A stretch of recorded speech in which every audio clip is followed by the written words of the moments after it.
Karibuni kwa mara nyingine katika kipindi chetu cha lugha hii ashrafu ya Kiswahili.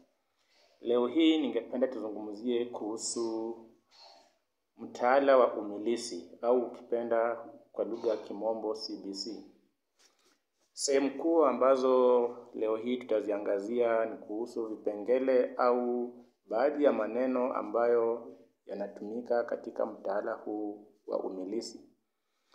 Utapata kwa wingi hawajaweza kupata nafasi ya kutafsiri maneno haya kutoka katika lugha ya Kimombo kuyaweka katika lugha ya Kiswahili.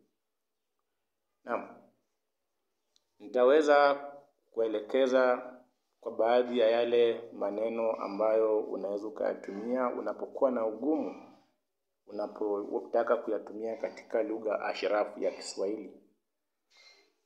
Sehemu ya kwanza ambayo ningependa tuzungumzie ni kuhusu ile sehemu ambayo unataka kumtuza mwanafunzi au mwanagenzi wakati umempatia kazi ya kufanya.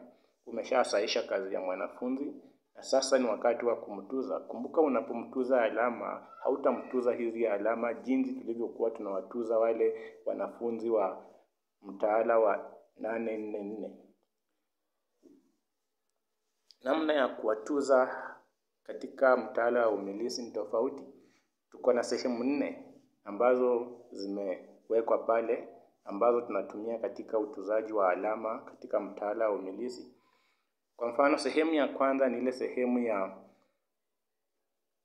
kuzidi matarajio. Sehemu ya kuzidi matarajio au sehemu ya exceeding expectation ukipenda kwa lugha ya Kimombo. Hii ni sehemu ambayo tutamtuza mwanafunzi alama 4.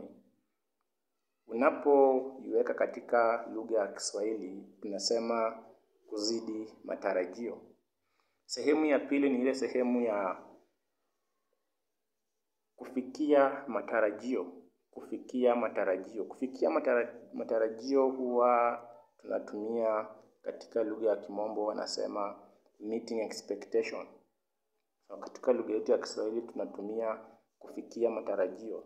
Katika hii sehemu tunawapatia wanafunzi alama 3. Alama ni 3. Tunayo sehemu ya 3 ambayo ni kukaribia matarajio. Mwanafunzi anakaribia matarajio. Katika lugha ya Kimombo wanasema approaching expectation. Hii sehemu ni sehemu ambayo tunampatia mwanafunzi alama 2. Alama ni 2. Sehemu ya 3, sehemu ya 4 ambayo ni ya mwisho ni sehemu ya mbali na matarajio. Mbali na matarajio. Tunazungumzia kuhusu katika lugha ya Kimombo tutazungumzia kuhusu below expectation. Katika hii sehemu tunamzawadi mwanafunzi alama 1. Alama ni 1. Natumai tutapata wakati mwafaka ambapo tutakuwa tunazungumzia jinsi ya kupatiana ama kumzawadi mwanafunzi hizi alama. Utajuaje huyu mwanafunzi anastahili kupatiwa alama 4 ama alama 2? Natumai tutapata wakati na tutaweza kuzungumzia hilo swala. Twende kwa sehemu inayofuata na sehemu ya andao la somo. Katika sehemu ya andao la somo utapata kwamba tuko na vipengele ambavyo inafaa uzingatie. Tuko na vipengele ambavyo pia inafaa ukaweze kujaza nafasi katika andao la somo la Kiswahili. Kwa mfano, katika lugha ya Kimombo huwa wanasema key inquiry questions. Key inquiry questions. Je, unapoiweka katika lugha ya Kiswahili tunasema key inquiry questions ni maswali dadisi. Maswali dadisi.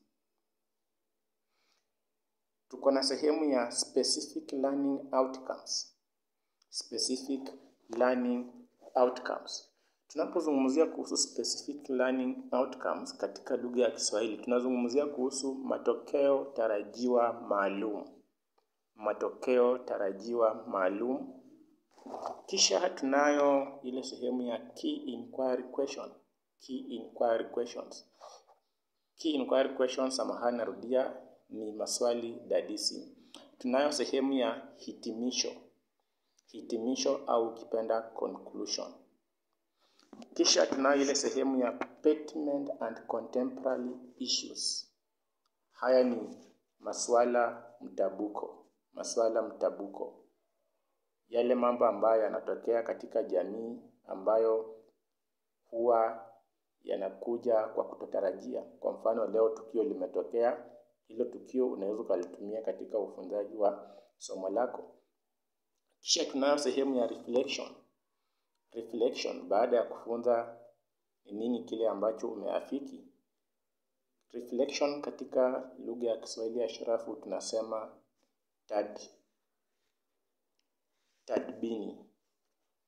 Tutasema tadbini. Reflection, tadbini. Kisha tunayo sehemu ya link to values. Link to values na katika lugha ya Kiswahili tutasema uhusiano na maadili. Kisha tunayo sehemu ya community service learning. Hapa tunazungumzia kuhusu shughuli za huduma za jamii au kijamii zinazochangia ujifunzaji. Natumai katika kazi za ufunzaji hawa wanafunzi, tuko na sehemu ambayo mmewaona wanafunzi wakitoka nje ya shule, wakiingia kwenye masoko, wakijaribu kufanya usafi.